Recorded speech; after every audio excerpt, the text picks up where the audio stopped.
theorem. Let V over F be a vector space. A non-empty set W is contained in V. Then necessary and sufficient condition for W to be a subspace of V is A comma B belongs to F and alpha beta belongs to W. That implies A alpha plus B beta belongs to W. So ఇక్కడ మనకి థియరంలో మనకి ఏమి ఇచ్చారు అంటే V over F అనే ఒక vector space ఇచ్చారు. ఈ V అనే వెక్టార్ స్పేస్కి W అనే ఒక నాన్ ఎంప్టీ సబ్సెట్ని ఇచ్చారు. ఇచ్చి ఇక్కడ ఏం ప్రూవ్ చేయమంటున్నారంటే నెససరీ సఫిషియెంట్ కండిషన్ అనేది ప్రూవ్ చేయమంటున్నారు. ఇక్కడ ఇఫ్ అండ్ ఓన్లీ ఇఫ్ అని ఇస్తే కనుక మనకి ఈజీగా ఫస్ట్ స్టేట్మెంట్ సెకండ్ స్టేట్మెంట్ తెలుస్తుంది. కానీ ఇక్కడ నెససరీ సఫిషియెంట్ అన్నారు కాబట్టి సో నెససరీ సఫిషియెంట్ కండిషన్ అన్న ఇఫ్ అండ్ ఓన్లీ ఇఫ్ అన్న ఒకటే మనకి 2 స్టేట్మెంట్స్ ఇస్తారు. ఒకటి అవుతుందని తీసుకుని రెండో దాన్ని ప్రూవ్ చేయాలి, అది నెససరీ పార్ట్ అవుతుంది. నెక్స్ట్ సెకండ్ అవుతుందని తీసుకుని ఫస్ట్ స్టేట్మెంట్ని ప్రూవ్ చేయాలి, ఇది సఫిషియెంట్ పార్ట్ అవుతుంది. సో ఇక్కడ మనకి నెససరీ సఫిషియెంట్ అని ఇస్తే ఫస్ట్ స్టేట్మెంట్ ఏంటంటే ఈజ్ అని ఇచ్చారు కదా, ఈజ్కి ముందరున్నదంతా కూడా ఏమవుతుంది అంటే ఫస్ట్ స్టేట్మెంట్ అవుతుంది, ఈజ్ తర్వాత ఉన్నది సెకండ్ స్టేట్మెంట్ అవుతుంది.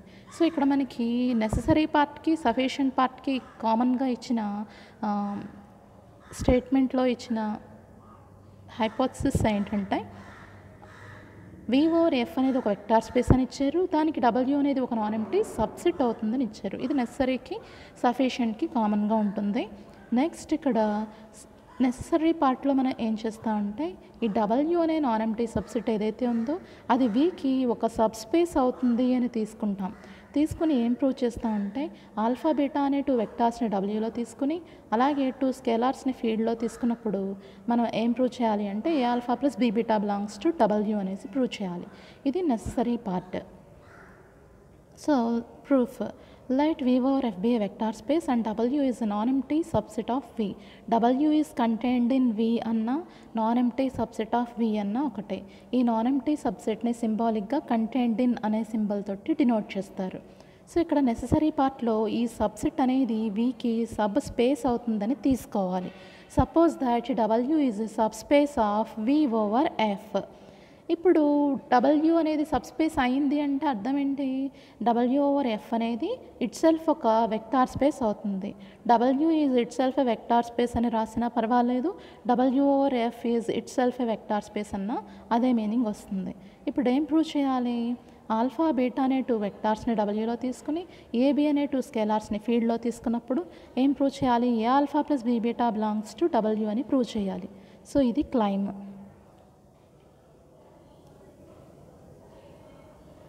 సో ఇది క్లైమ్ అనమాట, మనం ప్రూవ్ చేయాల్సింది.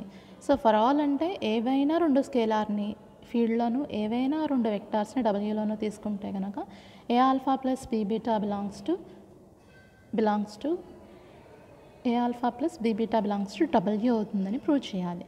సో ఇక్కడ మనకి నెససరీ పార్ట్లో మన దగ్గర ఏముంది, W అనేది ఒక Vకి ఒక సబ్ స్పేస్ అనేసి ఉంది కాబట్టి సబ్ స్పేస్ అంటే ఏంటి, ఇట్ సెల్ఫ్ ఒక వెక్టార్ స్పేస్ కాబట్టి since W is a vector space. ఇప్పుడు మనం ప్రూవ్ చేయాల్సిన కండిషన్లో ఎన్ని స్కేలార్స్ ఎన్ని వెక్టార్స్ తీసుకోవాలి, 2 స్కేలార్స్ 2 వెక్టార్స్ తీసుకోవాలి కాబట్టి let A comma B belongs to F. Scalars ఫీల్డ్లో ఉంటాయి కాబట్టి A comma B belongs to F. అలాగే vectors alpha comma beta belongs to Wలో తీసుకుంటాం. ఇప్పుడు W అనేది వెక్టార్ స్పేస్ అని మన దగ్గర ఉంది కాబట్టి ఈ Wకి సంబంధించిన ఇంటర్నల్ కాంపోజిషన్ W ప్లస్ ఏదైతే ఉంటుందో అది ఎబిలియన్ గ్రూప్ అని మన దగ్గర ఉంటుంది కాబట్టి అలాగే నెక్స్ట్ ఈ ఎక్స్టర్నల్ కాంపోజిషన్ Wకి సంబంధించిన ఎక్స్టర్నల్ కాంపోజిషన్లో స్కేలార్ మల్టిప్లికేషన్ ప్రకారం మనం ప్రూవ్ చేయాల్సిన దాంట్లో ఏ ఆల్ఫా ప్లస్ బీ బీటా అని ఉంది కాబట్టి ఏ ఇంటూ ఆల్ఫా అంటే ఏంటి, స్కేలార్ మల్టిప్లికేషన్. అలాగే బీ ఇంటూ బీటా అంటే ఏంటి, అది కూడా స్కేలార్ మల్టిప్లికేషనే. సో ఇప్పుడు ఏ కామా బీ అనే 2 స్కేలార్స్ని ఫీల్డ్లోను ఆల్ఫా కామా బీటా అనే 2 వెక్టార్స్ని W అనే సెట్లోనూ తీసుకున్నప్పుడు W అనేది మన దగ్గర వెక్టార్ స్పేస్ అని ఉంది కాబట్టి ఆ Wకి సంబంధించిన ఎక్స్టర్నల్ కాంపోజిషన్ ప్రకారం ఏ ఆల్ఫా అలాగే బీ బీటా అనేవి మనకి Wలో ఉంటాయి. నెక్స్ట్ W ప్లస్ అనేది ఎబిలియన్ కాబట్టి 2 వెక్టార్స్ Wలో, ఇక్కడ ఏ ఆల్ఫా అనేది వెక్టారే బీ బీటా అనేది కూడా వెక్టారే. సో 2 వెక్టార్స్ Wలో ఉంటే కనుక W ప్లస్ అనేది ఎబిలియన్ కాబట్టి by closure property a alpha plus be beta belongs to W. So ఈ 2 వెక్టార్స్ యొక్క ఎడిషన్ అనేది వచ్చి డబ్ల్యూలో ఉంటుంది. ఇది మనం ప్రూవ్ చేయాల్సిన కండిషన్ కాబట్టి the given condition is proved. So ఇప్పుడు ఫస్ట్ స్టేట్మెంట్ అవుతుందని తీసుకున్నాం, సెకండ్ స్టేట్మెంట్ని ప్రూవ్ చేసేసాం కాబట్టి నెససరీ పార్ట్ కంప్లీట్ అయిపోయింది. సఫిషియంట్ పార్ట్ అంటే ఏం చేయాలి, ఇప్పుడు మనం ఏదైతే ప్రూవ్ చేసామో దాన్ని తీసుకుంటూ డబ్ల్యూ అనే నాన్ ఎంప్టీ సబ్సెట్ ఒక సబ్ స్పేస్ అవుతుంది వీకి అని ప్రూవ్ చేయాలి. Sufficient part, suppose that the non-empty subset W of V satisfying the given condition A comma B belongs to F comma alpha comma beta belongs to W, that implies A alpha plus B beta belongs to W. So ఇలాగ మనం V అనే ఒక vector స్పేస్కి ఉండే non empty subset అనేది W అనేది ఈ కండిషన్ని satisfy చేస్తుంది అని తీసుకుని ఆ W అనే నాన్ ఎంప్టీ సబ్సెట్ Vకి ఏమవుతుందని ప్రూవ్ చేయాలి, సబ్ స్పేస్ అవుతుందని ప్రూవ్ చేయాలి. కాబట్టి క్లైమ్ ఏంటి, W over F is sub space of V over F. దీన్నే మనం ఇంకొకలా కూడా రాయొచ్చు, W is a sub space of V అని కూడా రాయొచ్చు. సో ఇప్పుడు మనం ప్రూవ్ చేయాల్సింది ఏంటంటే వెక్టార్ స్పేస్ అని ప్రూవ్ చేయాలి. సబ్ స్పేస్ అంటే ఏంటి, W అనేది ఇట్ సెల్ఫ్ ఒక వెక్టార్ స్పేస్ అని చెప్పగలిగితే గనక అప్పుడు మనం ఆ W అనేది V అనే వెక్టార్ స్పేస్కి ఒక సబ్ స్పేస్ అయింది అనేసి చెప్తాం అనమాట. సో ఇప్పుడు ఇంటర్నల్ కాంపోజిషన్ అంటే ఏంటి, డబ్ల్యూని మనం వెక్టార్ స్పేస్ అని చెప్పాలి కాబట్టి W ప్లస్ అనేది ఎబిలియన్ గ్రూప్ అని ప్రూవ్ చేయాలి. సో ఫస్ట్ క్లోజర్లా మన దగ్గర ఉన్న కండిషన్ ఏంటి, A alpha plus B beta belongs to W అనేది ఈ కండిషన్ని సాటిస్ఫై చేస్తుందని మాత్రమే మన దగ్గర ఉంది. ఇప్పుడు మనం ఈ కండిషన్ని ఉపయోగించుకుంటూ W ప్లస్ అనే దాన్ని ఎబిలియన్ గ్రూప్ అని చెప్పాలి. సో ఇక్కడ మనకి క్లోజర్ ప్రాపర్టీకి ఎన్ని వెక్టార్స్ తీసుకుంటాం, డబ్ల్యూలో 2 వెక్టార్స్ తీసుకుంటాం. ఇప్పుడు మన దగ్గర ఈ కండిషన్ ఉంది, దీని నుంచి alpha plus beta belongs to W అనేది రావాలి కాబట్టి ఇందులో ఏవి అనేవి ఏంటి, స్కేలార్స్ ఇందులో ఉంటాయి, ఫీల్డ్లో ఉంటాయి. కాబట్టి ఫీల్డ్లో మనకి 1 ఉంటుంది విత్ యూనిటీ ప్రకారం, అలాగే 0 కూడా ఉంటుంది. ఎడిటివ్ ఐడెంటిటీ ప్రకారం ఫీల్డ్లో 0 కూడా ఉంటుంది. అలాగే 1కి సంబంధించిన ఎడిటివ్ ఇన్వర్స్ -1 కూడా మనకి ఫీల్డ్లో ఉంటుంది. కాబట్టి ఇప్పుడు మనం ఏబీ వాల్యూస్ని 1 అని తీసుకుంటే కనుక 1 అనేది విత్ యూనిటీ ప్రకారం ఫీల్డ్లో ఉంటుంది. సో అందుకని ఏబీ వాల్యూస్ మనం 1 తీసుకుంటాం. ఇలా ఏబీ వాల్యూస్ని 1 తీసుకుంటే ఏ ఆల్ఫా ప్లస్ బీ బీటా అనే కండిషన్ మాత్రమే మన దగ్గర ఉంది. కాబట్టి ఇందులో మనం ఏబీ ప్లస్లో 1ని సబ్స్టిట్యూట్ చేస్తే కనుక ఇలా వస్తుంది. బై గివెన్ కండిషన్ అంటే ఇది. ఈ కండిషన్ ప్రకారం ఏబీ ప్లస్లో 1 పెడితే కనుక 1 ఇంటూ ఆల్ఫా 1 ఇంటూ బీటా అవుతుంది. So alpha plus beta belongs to W. So closure ప్రాపర్టీలో 2 వెక్టార్స్ని డబ్ల్యూలో తీసుకుంటే వాటి ఎడిషన్ వచ్చి డబ్ల్యూలో ఉంది అంటే క్లోజర్ ప్రాపర్టీ సాటిస్ఫై అవుతుంది. So that for W plus is closed. ఇక్కడ W plus is closed. Next associative and commutative law. Associative లాని కామ్యుటేటివ్ లాని ఒకేసారి చేసేయచ్చు. అసోసియేటివ్ లాకి మనకి ఎన్ని వెక్టార్స్ కావాలి, డబ్ల్యూలో 3 వెక్టార్స్ కావాలి. అలాగే కామ్యుటేటివ్కి ఎన్ని వెక్టార్స్ కావాలి, 2 వెక్టార్స్ కావాలి డబ్ల్యూలో. సో అందుకని మొత్తానికి మనం ఎన్ని వెక్టార్స్ తీసుకుంటామంటే 3 వెక్టార్స్ మనం డబ్ల్యూలో తీసుకుంటాం. డబ్ల్యూని అసోసియేటివ్ కామ్యుటేటివ్ అని చెప్పాలి కాబట్టి డబ్ల్యూలో మనం 3 వెక్టార్స్ తీసుకుంటాం. ఇలా తీసుకున్న తర్వాత మన దగ్గర W అనేది వీక్ ఏమనుంది, సబ్సెట్ అని ఉంది. అంటే డబ్ల్యూలో ఉన్న వెక్టార్స్ అన్నీ కూడా ఇందులోంచి వచ్చినాయి, వీలోంచి వచ్చినాయి కాబట్టి సో ఈ ఆల్ఫా బీటా గామాలు ఇందులో ఉంటాయి, వీలో ఉంటాయి. ఆల్రెడీ మనకి V ఓవర్ F అనేది ఏమని ఇచ్చారు, వెక్టార్ స్పేస్ అని ఇచ్చారు. కాబట్టి సో ఈ వెక్టార్ స్పేస్లో ఉన్న ఇంటర్నల్ కాంపోజిషన్ ప్రకారం V ప్లస్ అనేది ఎబిలియన్ కాబట్టి అసోసియేటివ్ అవుతుంది, కామ్యుటేటివ్ కూడా అవుతుంది. సో ఆల్ఫా బీటా గామా అనేవి వీలో ఉన్నాయి, V ప్లస్ అనేది అసోసియేటివ్ కామ్యుటేటివ్ అవుతుంది. కాబట్టి అసోసియేటివ్ ప్రాపర్టీని కామ్యుటేటివ్ ప్రాపర్టీని రాయాలి. So alpha plus beta plus gamma is equal to alpha plus beta plus gamma and కామ్యుటేటివ్ alpha plus beta is equal to beta plus alpha. So ఇవన్నీ మనకి డబ్ల్యూలో కూడా ఉన్నాయి కాబట్టి W అనేది కూడా ఏమవుతుంది, అసోసియేటివ్ అండ్ కామ్యుటేటివ్ కూడా అవుతుంది అనమాట. సో నెక్స్ట్ ఏంటి, ఎగ్జిస్టెన్స్ ఆఫ్ ఐడెంటిటీ. అంటే ఏంటి, W ప్లస్ కాబట్టి మనకి ఎంత రావాలి, 0 బార్ బిలాంగ్స్ టు W రావాలి. సో ఇలా రావడం కోసం మన దగ్గర ఉన్నది ఓన్లీ ఒక కండిషన్ మాత్రమే, A alpha plus be beta belongs to W. ఇది మాత్రమే ఉంది మన దగ్గర. సో దీని నుంచి మనకి 0 బార్ రావాలి అంటే ఏబీ అనేవి స్కేలార్స్ కాబట్టి 0 అనేది ఫీల్డ్లో ఉంటుందని చెప్పుకున్నాం. కాబట్టి ఏబీ వాల్యూస్ని 0s తీసుకుని given condition A alpha plus be beta belongs to W ఇందులో కనుక సబ్స్టిట్యూట్ చేస్తే ఏబీ వాల్యూస్ 0 పెడితే కనుక మనకి ఇలా వస్తుంది. 0 ఇంటూ ఆల్ఫా అంటే ఏంటి, జీరోనే. కాకపోతే ఇక్కడ స్కేలార్ 0 ఇంటూ వెక్టార్ ఆల్ఫా, వచ్చే వెక్టార్ ఏమవుతుంది, వచ్చే 0 అనేది ఏమవుతుంది, 0 వెక్టార్ అవుతుంది. So 0 into anything is always 0. కాకపోతే ఇక్కడ 0నా 0 బార్ అంటే స్కేలారా వెక్టారా అంటే కనుక 0 scalar alpha vector. Scalar into vector ఏమవుతుంది, వెక్టార్ వస్తుంది. కాబట్టి ఇక్కడ 0కి పైన బార్ పెడతా అంటే 0 వెక్టార్ వస్తుంది అనమాట. సో అలాగే 0 ఇంటూ బీటా కూడా 0 బార్ అవుతుంది. 0 బార్ ప్లస్ 0 బార్ అంటే 2 వెక్టార్స్ని యాడ్ చేస్తే వచ్చేది కూడా వెక్టారే కాబట్టి 0 bar belongs to W. So ఇలాగ మనకి 0 బార్ అనే ఐడెంటిటీ వెక్టార్ ఆర్ 0 వెక్టార్ అనేది Wలో దొరికింది. Next existence of inverse. Existence of inverse అనేసరికి మనం ఒక ఆల్ఫాని తీసుకుంటే మైనస్ ఆల్ఫా వచ్చి మళ్ళీ Wలో ఉండాలి. ఇలా ఉంటే కనుక ఆల్ఫాకి మైనస్ ఆల్ఫా అనేది ఏమవుతుంది, ఎడిటివ్ ఇన్వర్స్ అవుతుంది. సో మన దగ్గర A alpha plus be beta belongs to W condition ఉంది కాబట్టి మనం ఏం చేస్తామంటే alpha beta belongs to W అని తీసుకుంటాం.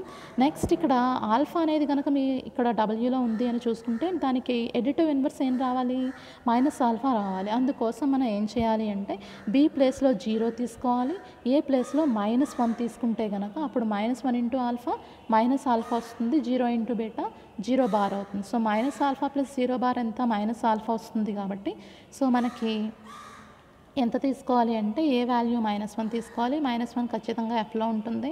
అలాగే 0 బీని 0 కింద తీసుకోవాలి. తీసుకుని given condition A alpha plus be beta, A alpha plus B బీటాలో ఏబీ వాల్యూస్ పెడితే కనుక -1 into alpha plus 0 into beta belongs to W. So minus alpha plus 0 bar అంటే ఎంత వస్తుంది, 0 బార్ అంటే ఎంత వస్తుంది, మైనస్ ఆల్ఫా వస్తుంది. కాబట్టి so minus alpha belongs to W.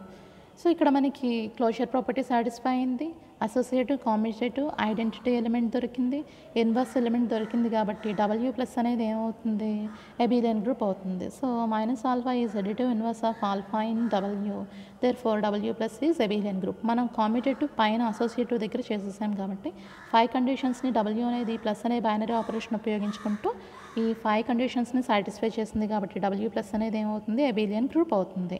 Next W అనేది ఎక్స్టర్నల్ కాంపోజిషన్ సాటిస్ఫై చేస్తుందని ప్రూవ్ చేయాలి. కాబట్టి ఎక్స్టర్నల్ కాంపోజిషన్లో మనకి 5 కండిషన్స్ ఉంటాయి. First scalar multiplication. స్కేలార్ మల్టిప్లికేషన్కి ఏం చేయాలి, ఒక వెక్టార్ని Wలో తీసుకోవాలి, ఒక స్కేలార్ని ఫీల్డ్లో తీసుకోవాలి. కానీ ఇక్కడ మన దగ్గర ఉన్న కండిషన్ ఏంటి, A alpha plus be beta belongs to W అనే కండిషన్ ఉంది. కాబట్టి మనకి ఇందులో 2 వెక్టార్స్ 2 స్కేలార్స్ ఉన్నాయి. కాబట్టి మనం ఏం చేస్తామంటే let alpha beta belongs to W అని తీసుకుంటాం. తీసుకున్నాక మనకి ఏం రావాలి, ఏ ఆల్ఫా బిలాంగ్స్ టు W అని వస్తే చాలు. అందుకోసం బీ వాల్యూ ఎంత తీసుకుంటాం అంటే 0 తీసుకుంటాం అనమాట. So A alpha belongs to W అని రావడం కోసం మనం ఇక్కడ ఏం చేస్తామంటే బీ వాల్యూ 0 చేస్తాం. ఒకవేళ మీరు b beta belongs to W అని చెప్పాలనుకోండి, ఏదైనా ఒక స్కేలార్ ఒక వెక్టార్ని మల్టిప్లై చేస్తే వచ్చే ప్రొడక్ట్ అనేది స్కేలార్ మల్టిప్లికేషన్ అనేది Wలో ఉంటుందని చెప్తే సరిపోతుంది. సో ఇలాగ b beta belongs to W అని చెప్పాలనుకుంటే ఏ వాల్యూ ఎంత తీసుకోవాలి, అప్పుడు 0 తీసుకోవాలి. సో ఏదో ఒకటి a alpha belongs to W అని చెప్పినా పర్వాలేదు, b beta belongs to W అని చెప్పినా పర్వాలేదు. సో ఏదో ఒకటే చెప్పాలి. కాబట్టి నేను ఇక్కడ ఏం చేశానంటే బీ వాల్యూ 0 తీసుకున్నాను. గివెన్ కండిషన్ ప్రకారం ఏమవుతుంది, A alpha plus 0 into beta belongs to W అవుతుంది. 0 ఇంటూ బీటా అంటే ఎంత, 0 బార్. సో ఏ ఆల్ఫా ప్లస్ 0 బార్ అంటే ఎంత వస్తుంది, ఏ ఆల్ఫా ప్లస్ 0 బార్ అంటే మనకి ఏ ఆల్ఫా వస్తుంది. So A alpha belongs to W. A అనేది ఏమో ఫీల్డ్లో ఉంది. అలాగే సో ఇక్కడ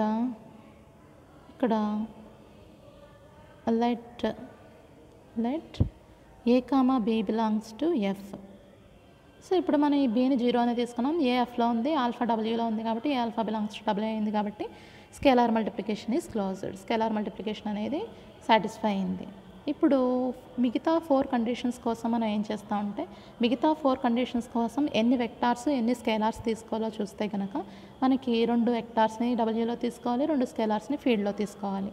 ఇప్పుడు W అనేది Vకి సబ్సెట్ అని స్టేట్మెంట్లో ఉంది. కాబట్టి ఈ Wలో ఉన్న వెక్టార్స్ అన్నీ Vలో ఉంటాయి. కాబట్టి ఆల్ఫా బీటా అనేవి Vలో ఉంటాయి. అలాగే ABFలో ఉన్నాయి. కాబట్టి V అనేది మనకి ఏమని ఇచ్చారు, వెక్టార్ స్పేస్ అని స్టేట్మెంట్లో ఇచ్చారు. కాబట్టి వెక్టార్ స్పేస్లో ఉన్న Vకి సంబంధించిన వెక్టార్ స్పేస్లో ఉన్న ఎక్స్టర్నల్ కాంపోజిషన్లో 4 కండిషన్స్ మన దగ్గర ఉన్నట్టే. సో ఆ 4 కండిషన్స్ మనం ఇక్కడ రాసేయాలి. సో ఈ 4 కండిషన్స్లో ఉన్న ఏబీ ఆల్ఫా బీటాలు Wలో కూడా ఉన్నాయి, అలాగే ఏబీలు Fలో ఉన్నాయి. కాబట్టి సో W అనేది ఏమవుతుంది అంటే ఒక వెక్టార్ స్పేస్ అవుతుంది. W అనేది ఎక్స్టర్నల్ కాంపోజిషన్ సాటిస్ఫై చేస్తుంది. సో ఆల్ఫా అనేది డబ్ల్యూలో ఉంది కాబట్టి ఇక్కడ ఏం చేస్తామంటే ఆల్ఫా బిలాంగ్స్ టు డబ్ల్యూ అని రాస్తాం.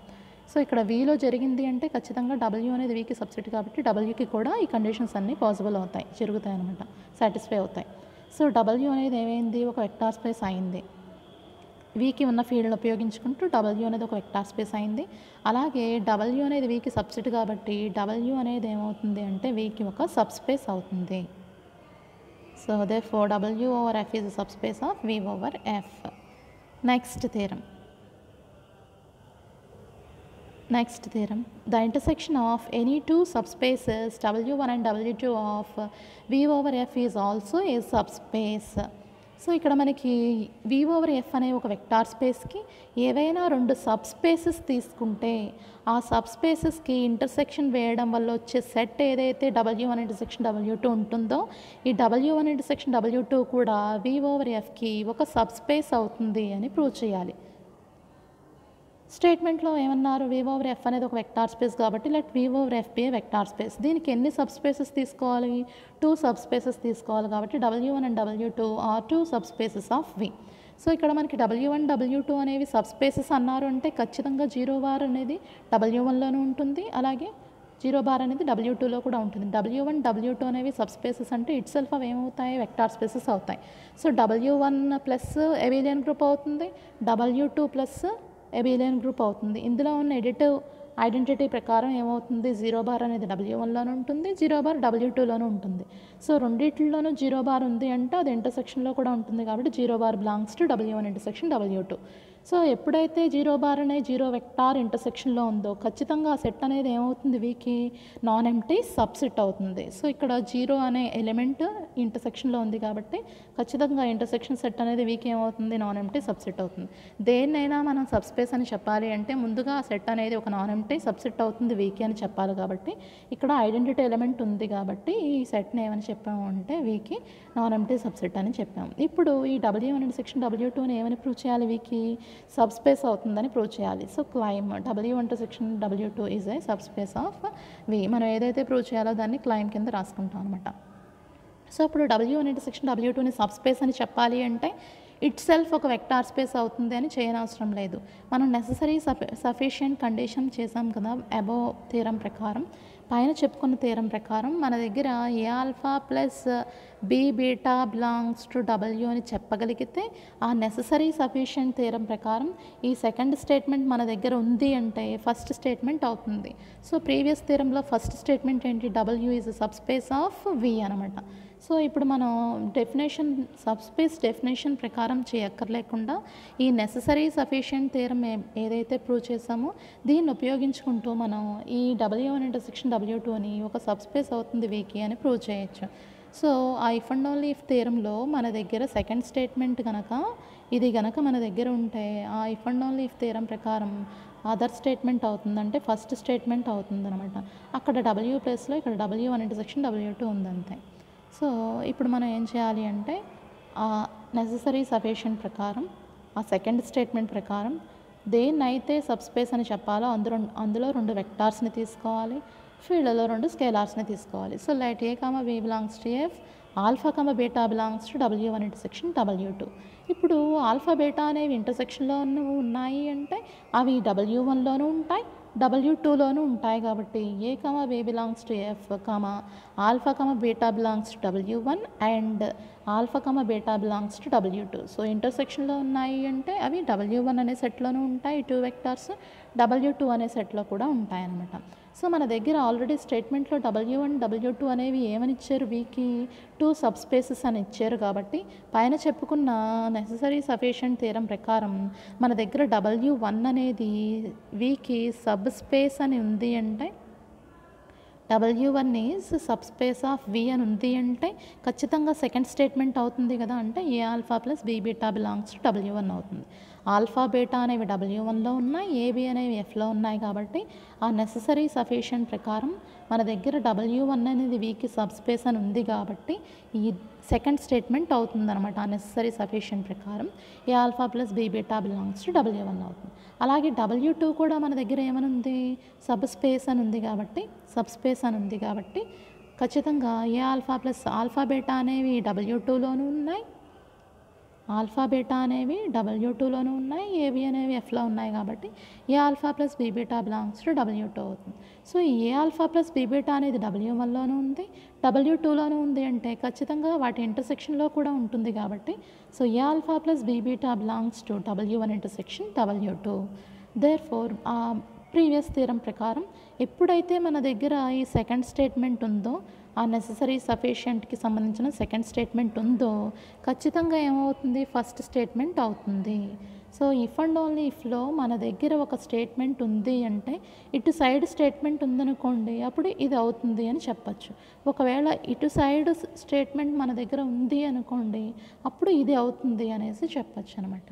సో ఎప్పుడైతే మన దగ్గర W1 ఇంటర్సెక్షన్ ఇక్కడ A alpha plus be beta belongs to W1 intersection A alpha plus be beta belongs to W1 intersection W2 అని మన దగ్గర ఉందో, ఆ నెససరీ సఫిషియెంట్ ప్రకారం ఖచ్చితంగా W1 ఇంటర్సెక్షన్ W2 అనేది వీకి ఒక సబ్ స్పేస్ అవుతుంది.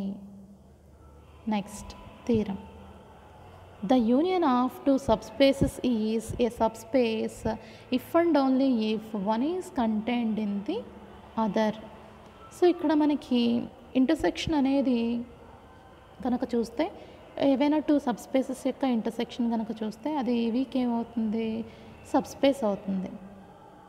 ఇక్కడ ఈ థీరంలో ఏంటంటే if and only if theorem. ఇది if and only if theorem అనేసరికి మనకి ఎన్ని స్టేట్మెంట్స్ ఉంటాయి, 2 స్టేట్మెంట్స్ ఉంటాయి. ఇఫ్ అండ్ ఓన్లీ ఇఫ్కి ముందరున్నది ఇది ఫస్ట్ స్టేట్మెంట్ అవుతుంది, ఇఫ్ అండ్ ఓన్లీ ఇఫ్ తర్వాత ఉన్నది ఇది సెకండ్ స్టేట్మెంట్ అవుతుంది అనమాట. ఇప్పుడు మనకి 2 సబ్స్పేసెస్ కనుక తీసుకుంటే వి అనే వెక్టార్ స్పేస్కి ఆ 2 సబ్స్పేసెస్ యొక్క యూనియన్ అనేది ఒక సబ్స్పేస్ అవుతుంది అని తీసుకొని ఏం ప్రూవ్ చేయాలి, one is contained in another. ఆ 2 సబ్స్పేసెస్ ఒకదాన్నొకటి కంటైన్ చేస్తాయి అంటే W1 is contained in W2, అలాగే W2 is contained in W1 అనేసి మనం ప్రూవ్ చేయాలి నెసరీ పార్ట్లో.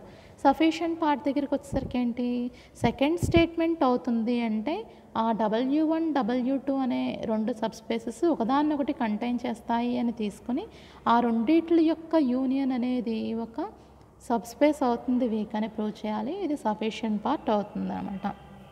ఈ థీరం మీకు రింగ్ థియరీలో ఉంటుంది, ఐడియల్స్లో ఉంటుంది, నెక్స్ట్ సబ్ రింగ్స్లో కూడా ఉంటుంది, సబ్ గ్రూప్స్లోను అలాగే సబ్ రింగ్స్లోను అలాగే ఐడియల్స్లో మనకి ఈ థీరం ఉంటుంది, సేమ్ థీరం. సో ఇక్కడ మనకి V/F అనే ఒక వెక్టార్ స్పేస్ని తీసుకోవాలి. దీనికి 2 సబ్స్పేసెస్ కూడా తీసుకోవాలి. W1 W2 అనే 2 సబ్స్పేసెస్ వీకి తీసుకోవాలి. ఇవి 2 కూడా మనకి నెససరీ పార్ట్కి సఫిషియెంట్ పార్ట్కి కామన్గా ఉంటాయి. ఇప్పుడు నెససరీ పార్ట్లో ఏం తీసుకోవాలి, W1 W2 యూనియన్ ఏదైతే ఉందో అది వీకి సబ్స్పేస్ అవుతుంది అని తీసుకోవాలి. కాబట్టి suppose that W1 union W2 is a subspace of V. ఇప్పుడు క్లైమ్ ఏం ప్రూవ్ చేయాలి, W1 అనేది W2కి సబ్సెట్ అవుతుంది, లేకపోతే W2 అనేది W1కి సబ్సెట్ అవుతుంది. అంటే W1 is contained in W2 or W2 is contained in W1 అవుతుంది అనేసి ప్రూవ్ చేయాలి. ఇక్కడ ఈ థీరం ఎలా చేస్తా ఉంటే, ఇది మనం ఏదైతే ప్రూవ్ చేయాలో అది అవ్వదు అని తీసుకుంటాం. ఇలా కాదు, నాట్ కంటైన్డ్ ఇన్ అవుతుంది అని తీసుకుని మనం ఏదైతే తీసుకున్నామో అది తప్పు అని ప్రూవ్ చేస్తాం. సో ఇలా తప్పు అన్నాము అంటే మనం తీసుకున్న దానికి కాంట్రడిక్షన్ తీసుకొచ్చాము అంటే ఏదైతే ప్రూవ్ చేయాలో అదే కరెక్ట్ అవుతుందన్నమాట. సో అందుకని మనం ఏం చేస్తామంటే రివర్స్ స్టేట్మెంట్ని తీసుకుని మనం తీసుకున్న స్టేట్మెంట్ తప్పని ప్రూవ్ చేసాము అంటే ఏది కరెక్ట్ అయితే అదే మనం ప్రూవ్ చేసినట్టు. సో ఇప్పుడు మనం ఇది ప్రూవ్ చేయాలి, W1 is contained in W2 or W2 is contained in W1 అనేది ప్రూవ్ చేయాలి. ఇది ప్రూవ్ చేయాలి కాబట్టి నేను ఇది అవ్వదు అని తీసుకుంటాను. Suppose W1 is not contained in W2 or W2 is not contained in W1. W1 W2కి సబ్సెట్ అవ్వదు, లేకపోతే W2 అనేదైనా W1కి సబ్సెట్ అవ్వదు అని తీసుకుంటున్నాను. సో దీని మీనింగ్ ఏంటి, ఎప్పుడైతే మనకి ఇలా ఉందో ఇందులో ఉన్న వెక్టార్ ఇందులో ఉండదు అని దీని మీనింగ్ అనమాట. సో అదే కింద రాస్తాం, W1 is not contained in W2 అంటే అర్థం ఏంటి? There exist alpha belongs to W1. ఇందులో ఏదైనా ఒక వెక్టార్ ఉంటే అది W2లో ఉండదు అని అర్థం. So alpha belongs to W1 and alpha not belongs to W2. దీన్ని 1 అనుకుందాం.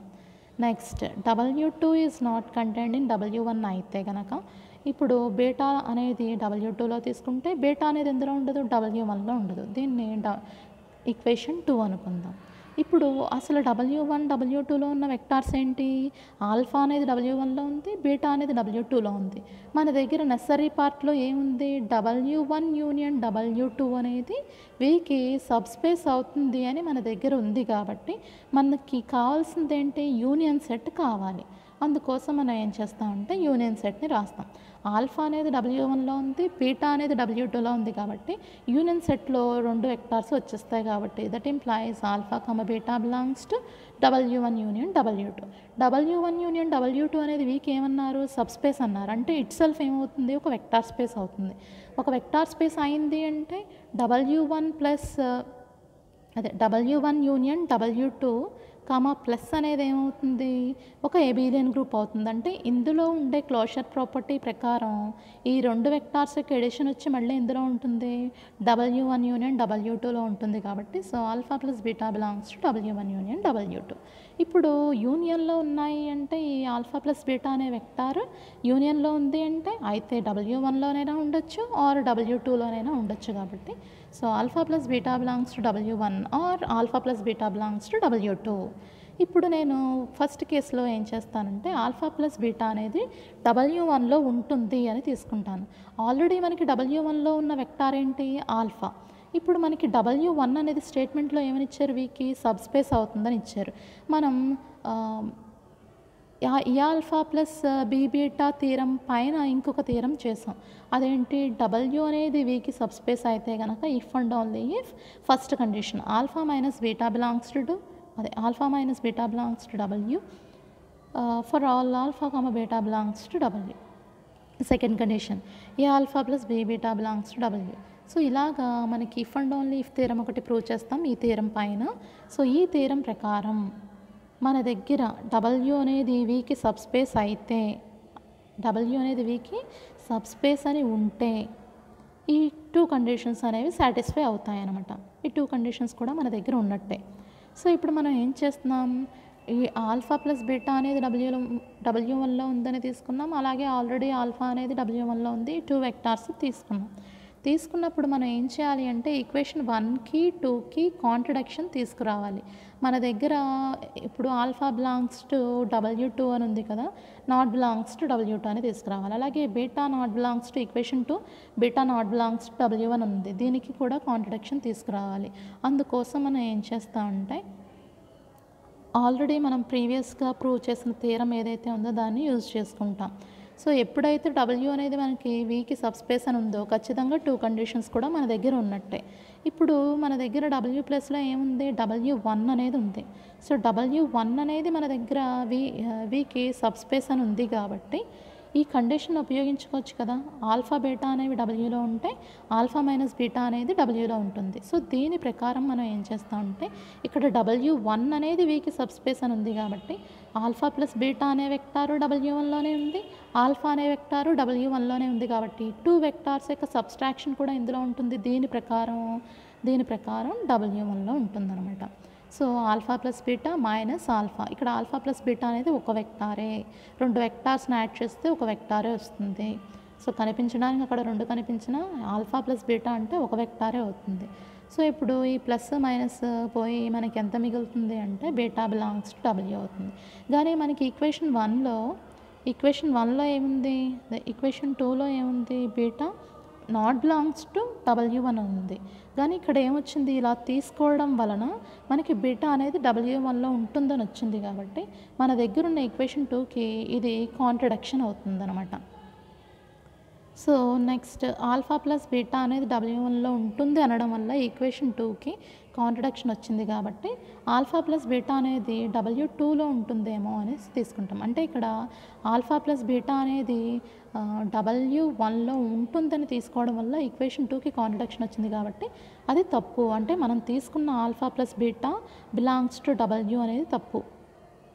అంటే ఆల్ఫా ప్లస్ బీటా అనేది ఏమైంది, నాట్ బిలాంగ్స్ టు W1 అవుతుంది అనమాట. సో ఇది ఆల్ఫా ప్లస్ బీటా అనేది W1లో లేదు అంటే ఒకవేళ W2లో ఉండొచ్చు కదా. సో అందుకని కేస్ 2 ప్రకారం మనం ఏం చేస్తామంటే కేస్ 2లో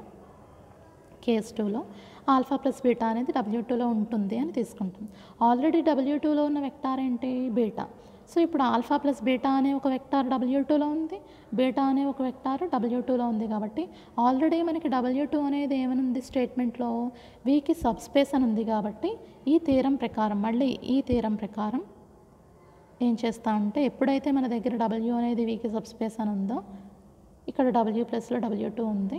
సో ఈ రెండు వెక్టార్స్ యొక్క సబ్స్ట్రాక్షన్ వచ్చి ఎందులో ఉంటుంది, W2లో ఉంటుంది. కాబట్టి alpha plus beta minus beta belongs to W. ఈ బీటా బీటా క్యాన్సిల్ అయిపోతే ఆల్ఫా బిలాంగ్స్ టు W2 అవుతుంది. కానీ మనం తీసుకున్న దాని ప్రకారం ఆల్ఫా అనేది W2లో ఉంటుందా, ఉండదు. W1 not contained in W2 అనేది తీసుకున్నాం కాబట్టి ఆల్ఫా అనేది ఎట్టి పరిస్థితుల్లోనూ W2లో ఉండదు. కాబట్టి ఈక్వేషన్ 1కి ఇక్కడ ఏమి ఇచ్చింది, కాంట్రడిక్షన్ వచ్చింది. ఈక్వేషన్ 1కి ఇక్కడ కాంట్రడిక్షన్ వచ్చింది. సో ఇక్కడ మనం ఆల్ఫా ప్లస్ బీటా అనేది W2లో ఉంటుందని కేస్ 2లో తీసుకోవడం వలన మనకి మన దగ్గరున్న ఫస్ట్ ఈక్వేషన్కి కాంట్రడిక్షన్ వచ్చింది. సో కాంట్రడిక్షన్ వచ్చింది అంటే ఖచ్చితంగా ఆల్ఫా ప్లస్ బీటా అనేది W2లో కూడా ఉండదు. సో ఆల్ఫా ప్లస్ బీటా అనేది W1లోనూ ఉండటం లేదు, అలాగే W2లోనూ ఉండడం లేదు. అంటే ఆల్ఫా ప్లస్ బీటా అనేది ఎందులో కూడా ఉండదు, W1 యూనియన్ W2,